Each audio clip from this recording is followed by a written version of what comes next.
A question posed by the disciples in Master Dwalkul's groups. How can I, in my small sphere, be of service to the world? He responds, let me reply to these questions by pointing out that by thinking this teaching into the minds of the public, by expressing before your fellow men and women the teaching it imparts, and by a life lived in conforming with its teaching, your service is very real.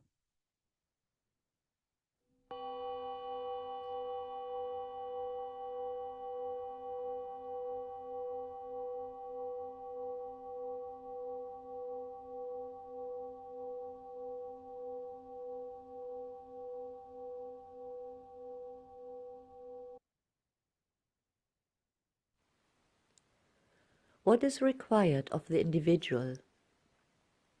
According to Master DK, 3 stages that the individual needs to have at least worked on to some extent are practiced meditation, deep reflection upon the nature of thought and its uses, and developed awareness of the light within. When these 3 stages are established as related activities, habits, and automatic reactions, and when the intention is fixed and the ability to focus has become an almost instinctual reaction, then sound and effective work can be done. To this work must be added persistence and patience. It is not necessary, I might add, to have achieved perfection in the process before starting this work and service. Disciples and aspirants must cultivate the consciousness of cooperation and realization that in service such as is proposed, they are definitely participating in a hierarchical activity and are therefore in a position to render help, even if they could not alone and unaided achieve the desired results. They can hasten the process by their combined help.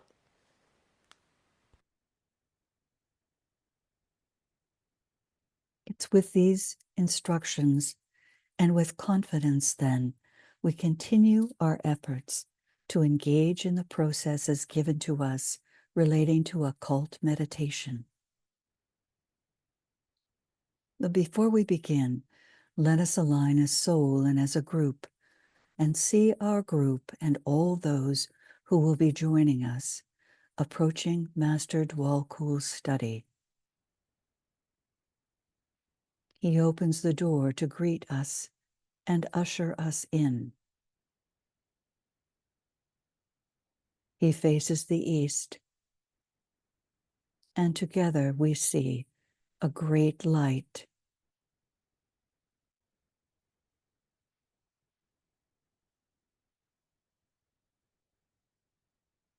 Sound, I am the soul. I am light divine. I am love. I am will. I am fixed design.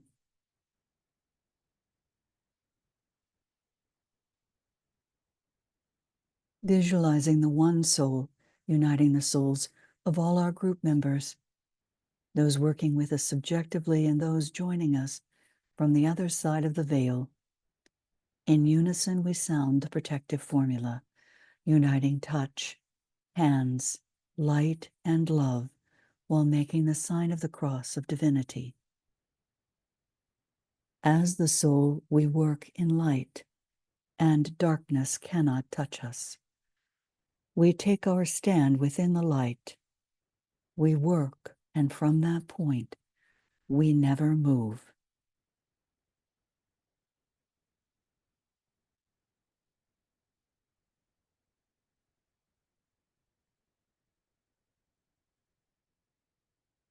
Let's pause briefly to affirm the purity of our motive as we aspire to greater understanding of Master Dwalkul's teaching, and our intention to expand our conscious service under the law of love for the good, the true, the beautiful, with the guidance of the soul and protection of the higher lives focused in the heart of our group. We begin part 3 as we await the coming 2025 conclave, preparing to become receptive to impression using Meditation 5. Remembering that the purpose for which humanity exists, the objective before the group of world mystics and workers, and the ideals set before the individual aspirant are the same as in the individual meditations. The achieving of that focused attention and mental quiet, wherein reality can be contacted, the true and the beautiful can be registered, divine purpose can be recorded, and it becomes possible to transmit to the phenomenal form upon the physical plane the needed energy whereby the subjective realization can be materialized.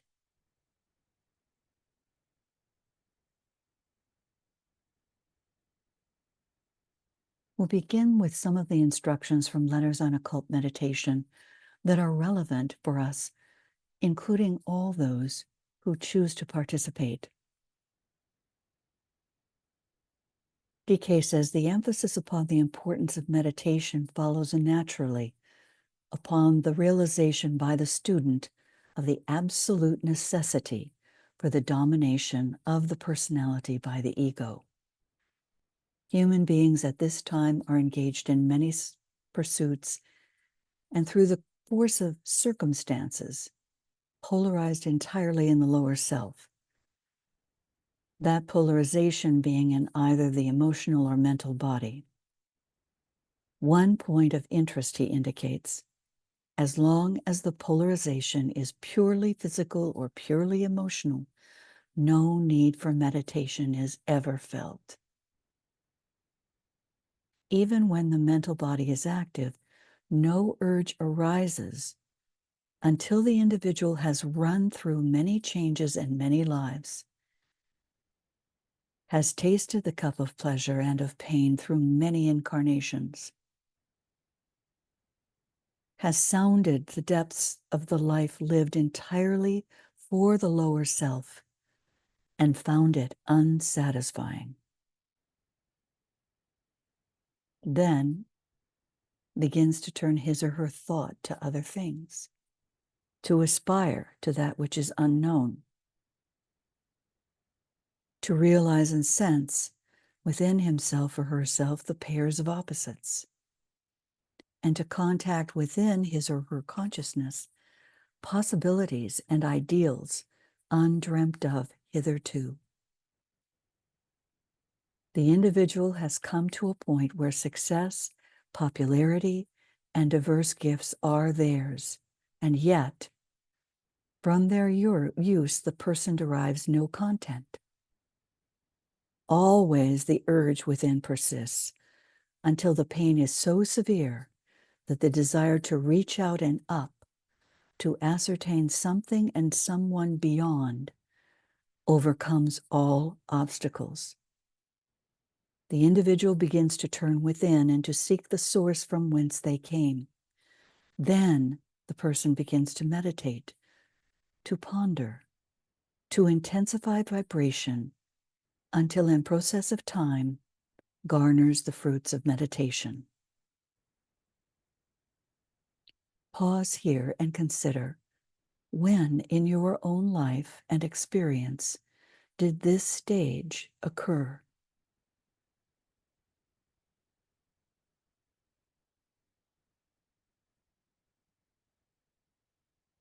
Master DK goes on to say 4 things that meditation does. First, it enables you to contact the ego or soul and to align the 3 lower bodies. This we've covered in the first 3 essential relations, meetings, and contemplative processes. By doing this, achieving the state of the integrated personality. Early in experience, after the attainment of the highest the lower nature has to offer, man begins to meditate. Disorderly at first are the aspirant's attempts, and sometimes several incarnations may go by in which the higher self only forces the aspirant to think and seriously to meditate at rare and separated intervals. More frequently come the occasions of withdrawing within, until there arises for the person several lives given to mystic meditation and aspiration, culminating usually in a life given entirely to it. It marks the point of the highest emotional aspiration. Apart from the scientific application of the law via the mental body. These laws are those governing the true occult meditation.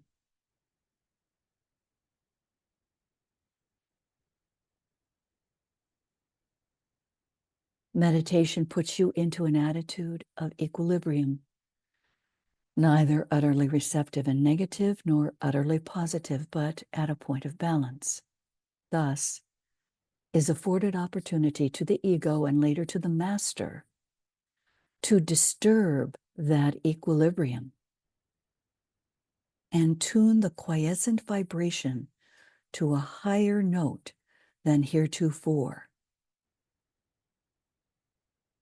to cause the consciousness to vibrate to a newer and higher measure, and to swing, if so, yes, he may express it, into the periphery of the threefold spirit.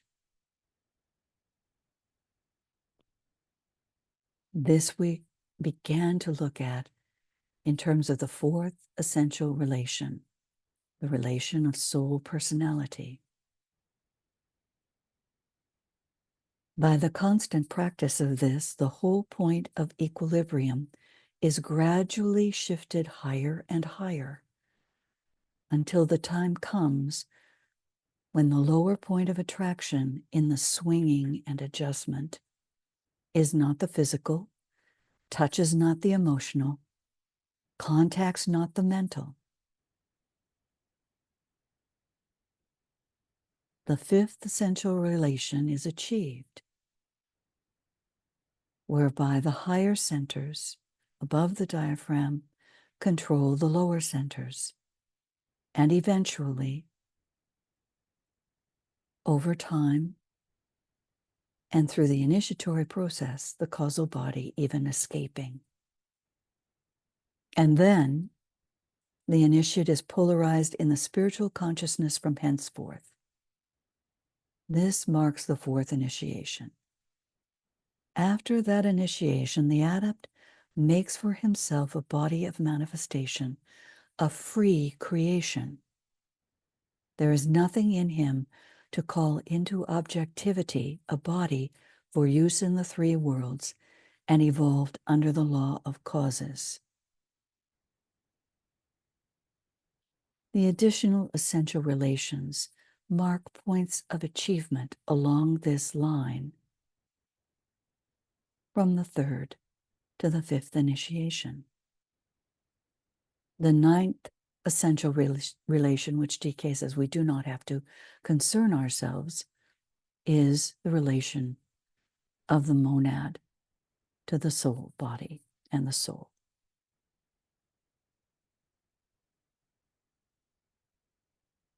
Keep in mind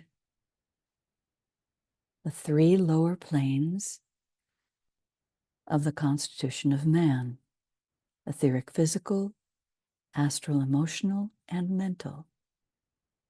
For as we have studied, ideas stream from the hierarchy, the spiritual triad, into the higher mental plane through the receptivity of the causal body, for most located on the third subplane of the mental plane, the plane of spiritual discernment.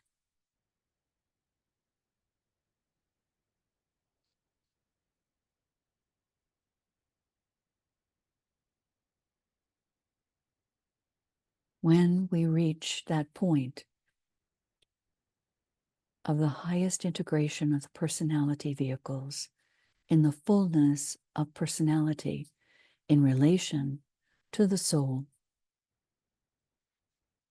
Personality becomes the dweller being the sum total of all the personality characteristics which have remained unconquered and unsubdued, and which must finally be overcome before initiation can be taken, and that is the fourth initiation. Each life sees more progress made, some personality defects straightened out, and some real advance effected. But the unconquered residue and the ancient liabilities are numerous and excessively potent.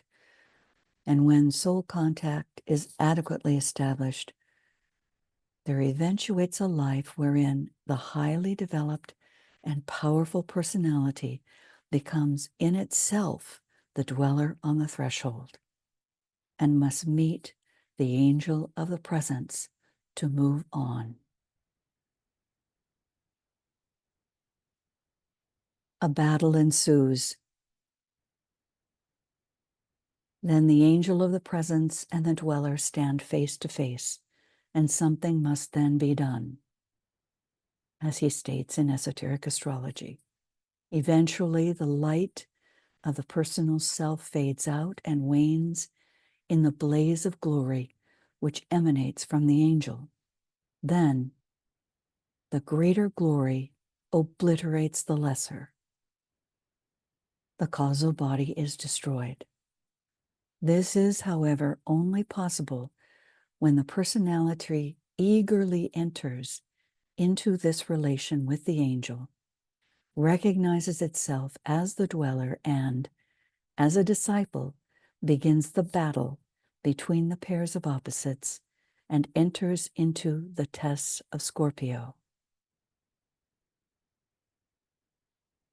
Continuing with high aspiration from one goal to the next in Sagittarius, the disciple begins to climb the mountain of Capricorn, continuing to fight the battle and to eventually achieve the summit.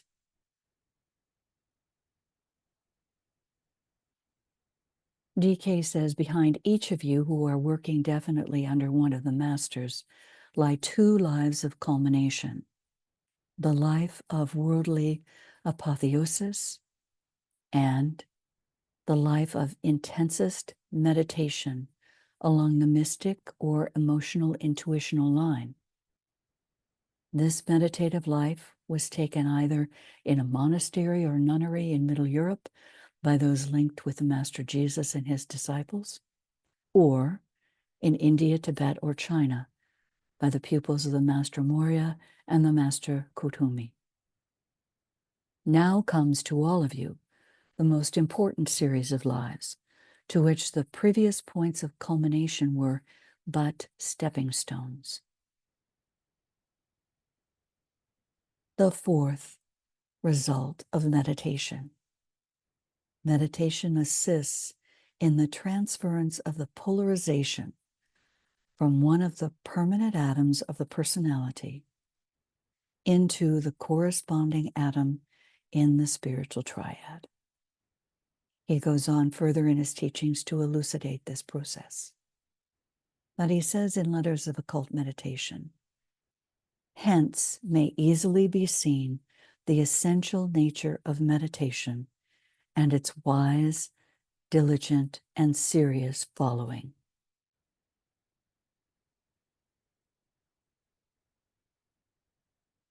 In the lives immediately ahead of those upon the path will come final achievement through the instrumentality of the ordered occult meditation based on law.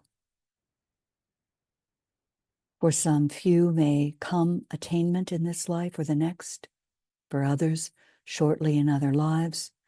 For a few there lies ahead the attainment of the mystic method to be the basis later on of the occult or mental method.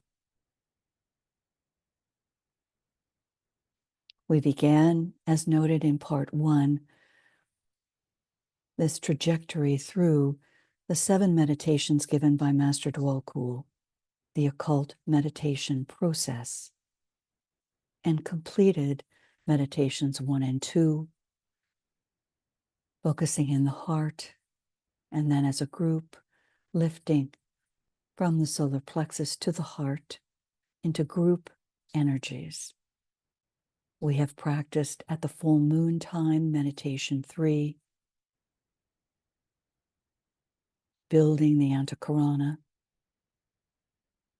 as a group, and last year, meditation 4. So let's set out the next steps for 2025. The 7 meditations given to us by Master Dwalkul in Discipleship in the New Age, Volume 2, make a perfect synthesis of recognitions, of unfoldment, and of spiritual direction. If they are followed with care, they will eliminate selfishness and build in ashramic quality.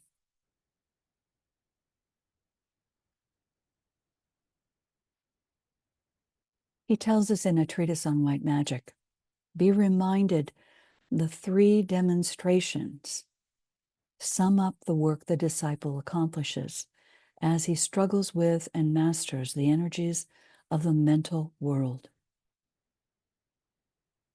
These occult meditations assist us in working as one mind in relation to the mind of God. First, work on the mental plane produces realization of duality.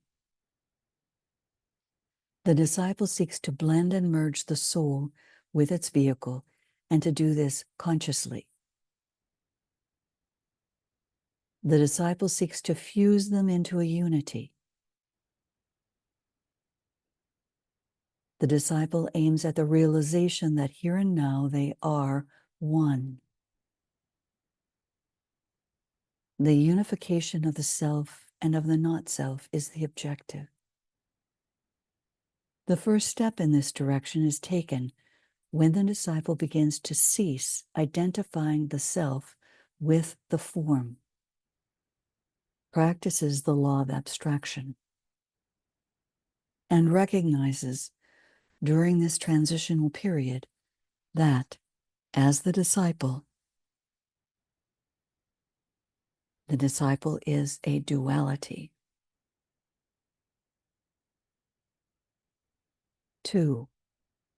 The mind, rightly used, becomes therefore a recorder of 2 types of energy, or of 2 aspects of the manifestation of the one life.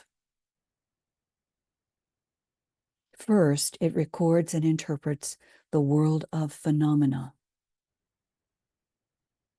and it records and interprets the world of souls. It is sensitive to the 3 worlds of human evolution.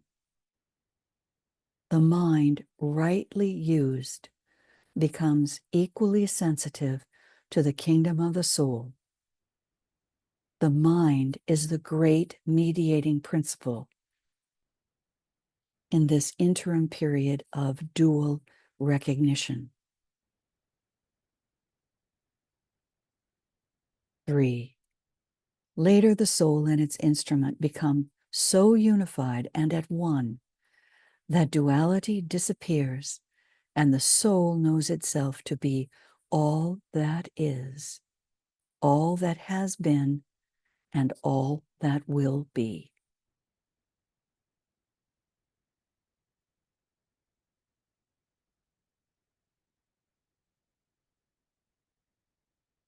Master Dwalkul says disciples must be taught this work of presentation and the relation of time and the event. A right sense of timing is something that every worker for the hierarchy must cultivate.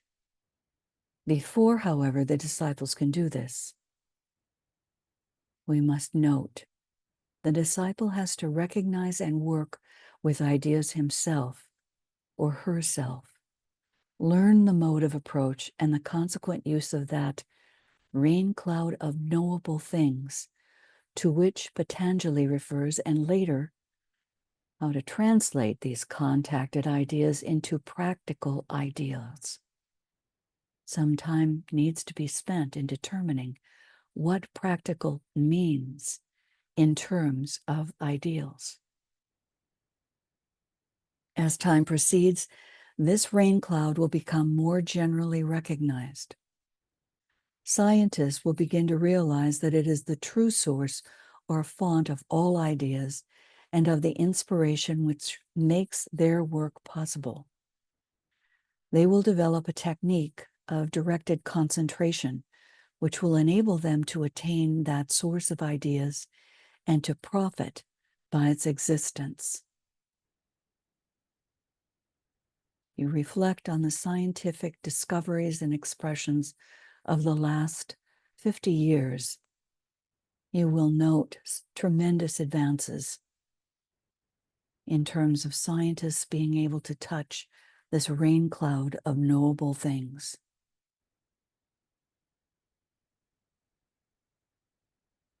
As we move from Capricorn, using the first word as our focal point or theme, recipient, we will progress through the 12 words given to us by Master Dwal Kul for Meditation 5.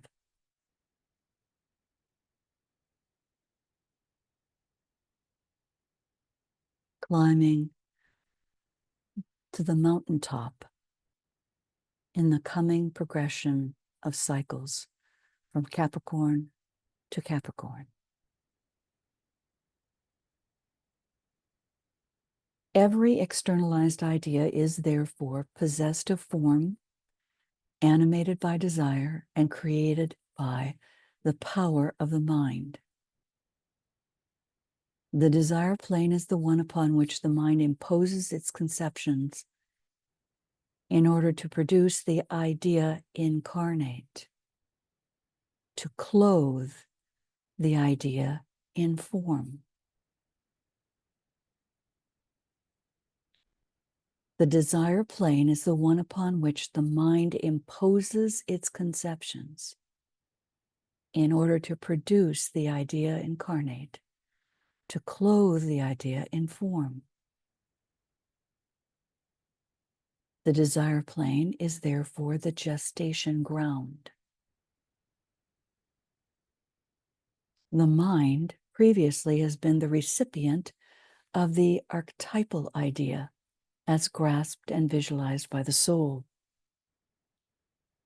In its turn, the soul is the recipient of the formula as presented to it in the world of ideas.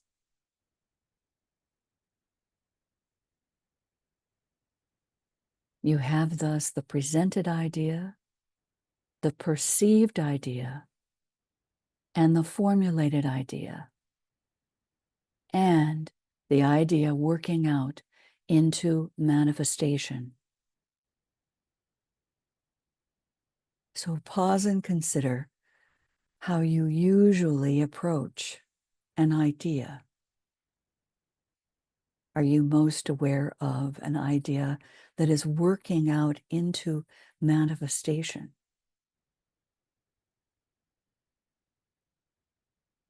Are you aware more of formulated ideas?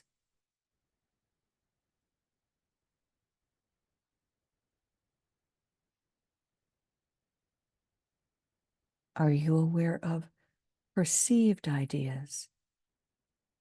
An idea that is just beginning to be present.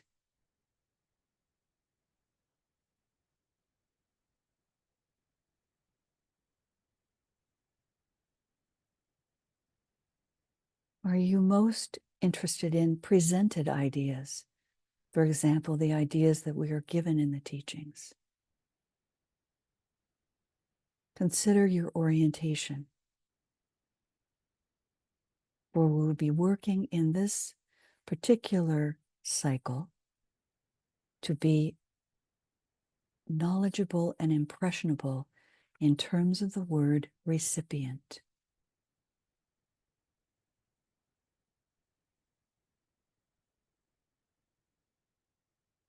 As we've read before, such ideas are contacted usually at first in the form of vague perceptions or remote prophecies. When contacted by religious church people, any of the world religions, these ideas normally receive a far too literal and therefore misleading interpretation. This has been responsible for much misery in the world, Master DK says, and the scientific method safeguards the scientist from this type of error. Thus, as we approach the studies, we use the sciences, the science of relationships, the science of the centers, the science of triangles, the science of esoteric interpretation.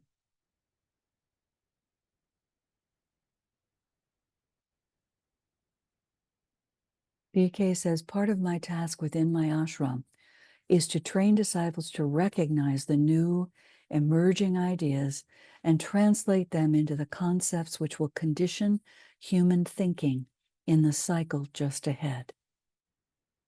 The second stage of this training involves the cultivation of a correct sense of timing.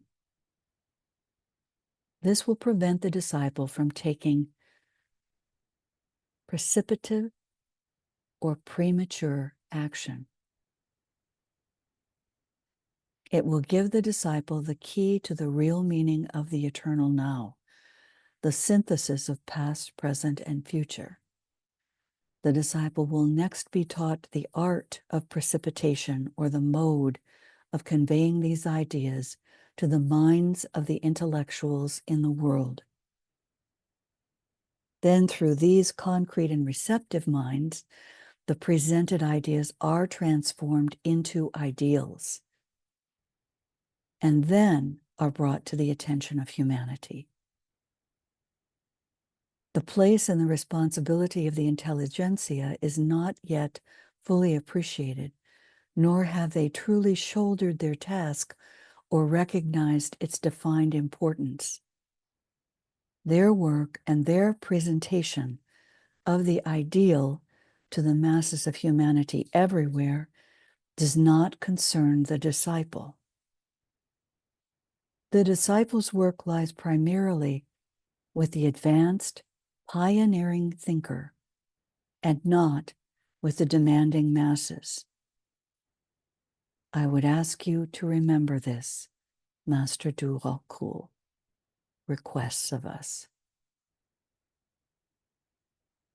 He's training us to recognize the new emerging ideas and to translate those ideas into the concepts which will condition human thinking in the next cycle, the cycle just ahead. And also to cultivate a correct sense of timing, to prevent us from taking premature action.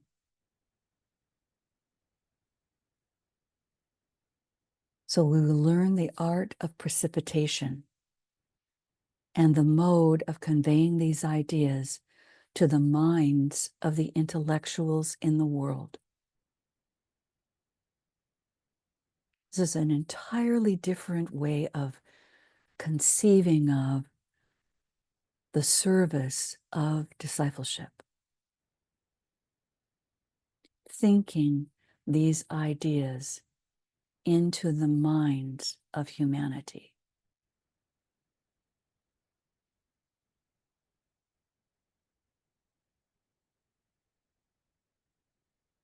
So we do need to be aware of the planetary and cyclic relationships that we utilize really in any orientation using the triangles in particular, and also in terms of lifting the energies from the lower centers to the higher.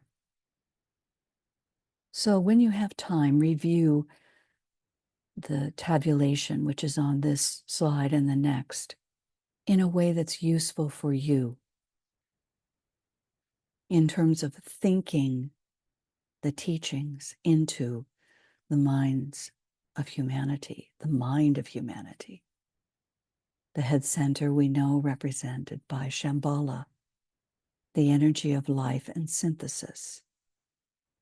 The heart center, hierarchy, the energy of identification and achievement of fusion, the focal point of the egoic consciousness of divinity.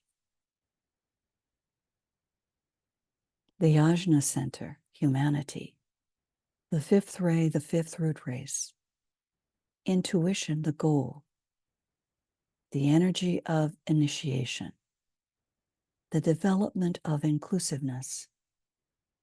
5 centers are rapidly awakening. The focal point, the personality, the human kingdom, the 4th kingdom in nature,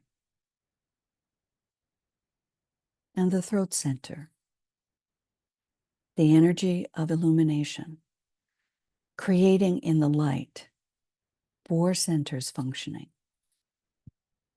And yet, this is a focal point of the instinctual consciousness. Intellect, the goal.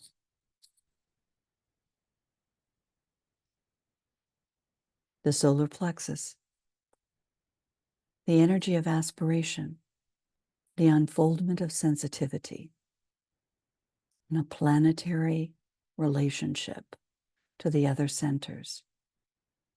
The focal point of psychic response related to the vegetable kingdom, which is evolving in an entirely different process into the Devic angelic evolution. The sacral center, the Deva evolution itself. The energy of magnetism, the power to build. 2 centers are functioning, the heart and sacral centers. The focal point of vibratory response to the eye of God. And if you remember, the 3rd eye of God is the monad, and the relationship of the Deva evolution to the monad. And the base of the spine, the energy of foundational synthesis, the focal point of evolution. So this tabulation, he says, may serve to make a little clearer the present general plan or blueprint of the evolutionary development of consciousness.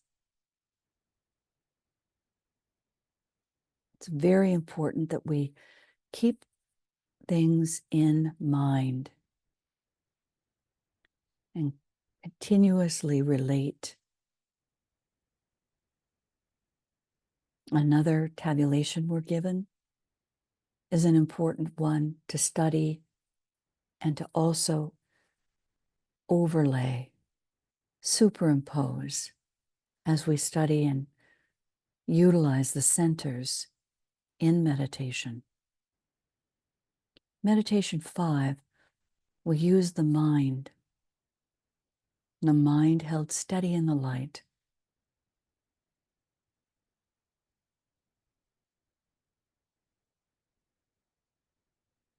Think of the triangle of the mind.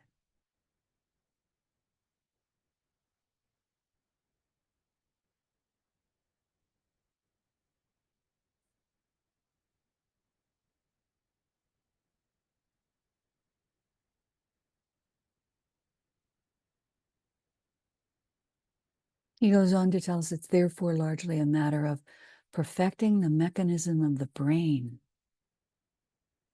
so that it can rightly register and correctly transmit the soul impressions and the group purposes and recognitions. Therefore, we've spent quite a bit of time in the last year building up, working on individual glamour, looking at illusion, the causes of illusion. And most recently, looking at the concept of deception. For DK tells us that deception is Maya, it is glamour, and it is illusion. All are deception. And we must rise above those deceptions in order to rightly register and correctly transmit the soul impressions and the group purposes and recognitions. Awakening into conscious activity, the center between the eyebrows, the ajna center. And that is the goal for humanity, to tap into the intuition. And this is the energy of initiation and the development of inclusiveness. Secondly, the subordinating then of the activity of this ajna center to that of the head center. The ajna is considered a head center to the head center itself, so that the two vibrate in unison.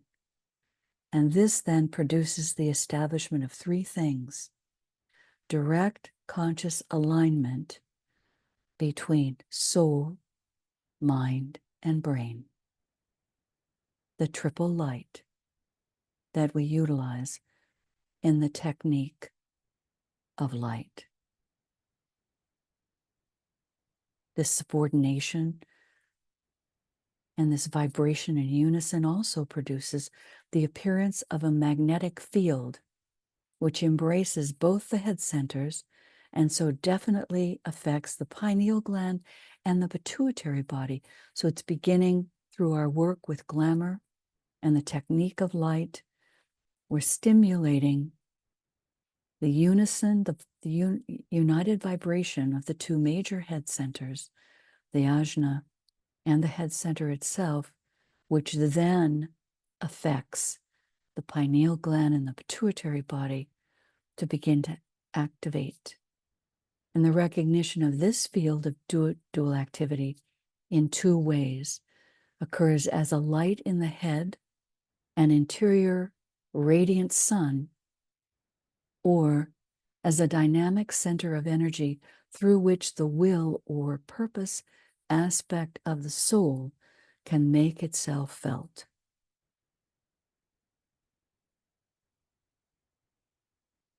And thirdly, the development of a facility which will enable us to use the mind in any direction we choose, turning it externally towards the world of phenomena and internally towards the world of spiritual being. Enable us to produce consciously and at will a corresponding responsiveness in the physical brain so that it can register accurately any information coming from the physical world and register accurately any information coming from the emotional or astral world. So we're free of those distortions, deceptions, illusions in a responsiveness in the physical brain, and allows us to discriminate intelligently between all these spheres of sentient activity. So he's giving us this progression that we are beginning to become more and more aligned with individually and as a group, so that we may rightly register and correctly transmit the soul impressions and the group purposes and recognitions. Some ways in which you might structure your practice of meditation 5. 1, if you're comfortable and are really ready to move forward rapidly as part of the 12 weeks leading up to the Wesak Festival this year, could begin now or begin in February. do this through May 12th, or as part of the 12 months of this calendar year, beginning on the Aquarius new moon, taking number 1, recipient. And we'll work together to put some documentation in place of particular experiences that you may note, as we were given instruction to do, as we use meditation 5 to take a point where you literally note the first thing that comes into your mind, and then additional ideas that come, and you note those down. So we'll try to put these together in a format for those who intend to practice and share in a, what we might say, a kind of veiled or blinded way, not citing the individual who shared, but also to share other writings and teachings that assist us in this process of moving through this calendar year and using meditation 5 to rightly register and correctly transmit the soul impressions and the group purposes and recognitions that we are able to bring together through this process as a group. And this is the short form after you've done this. And if you would like to be one of the vocalizers' voices, we have a beautiful rendition already online, but we will add additional renditions of meditation 5 as we move through this process together. And note, this is precipitation and reception in this meditation. Precipitation, being able to be receivers of true impressions, not distorted, not colored by the astral emotional field. By using this process, the preliminary state of recognition, consideration, and fixed determination, which we practiced in meditation 4, then the center of focused thought using polarization, orienting to the thought, the idea, the word, meditating on the theme word, and then pausing.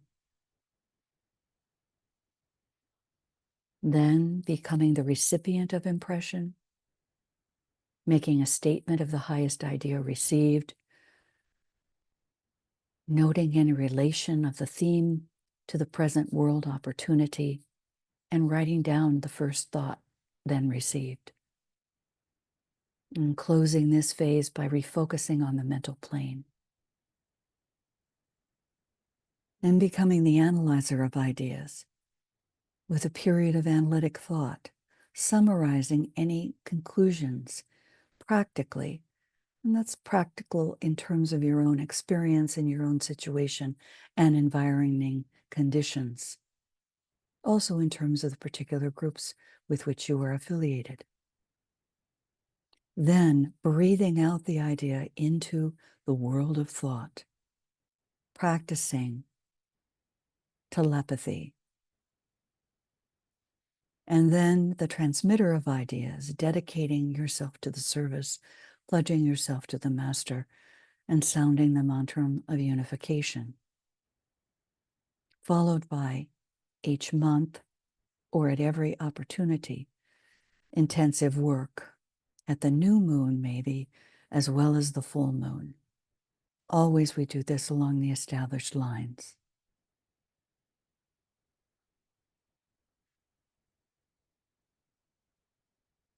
So breathe in easily and effortlessly, realigning with the soul, reestablishing your connection to the group,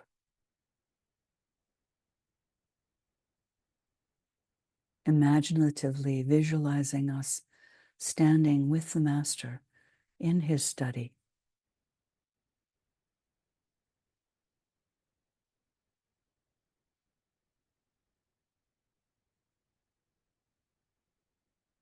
With newly refreshed and illumined minds,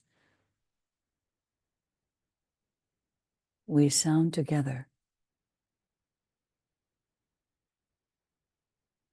In the center of all love we stand. From that center we, the soul, will outward move.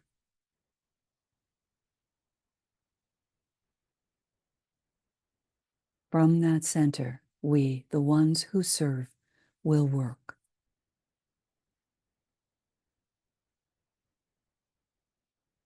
May the love of the divine self be shed abroad in our hearts, through our groups, and throughout the world.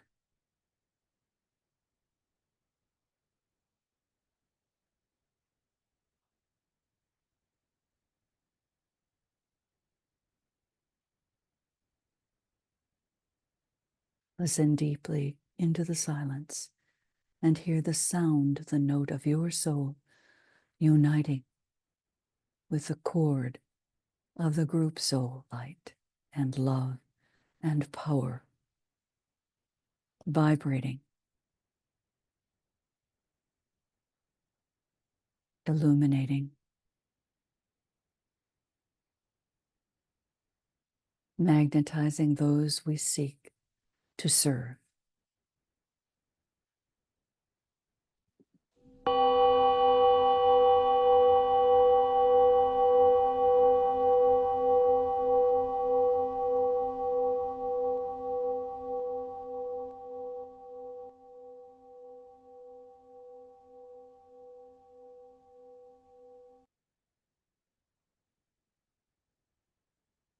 Thank you for your service, and deep gratitude to Lucis Trust and all their supporters for the preservation and distribution of the works of Alice Bailey given by Master Dwell Cool, and to all the aspirants, disciples, and initiates who have and continue to think these teachings into the minds of humanity.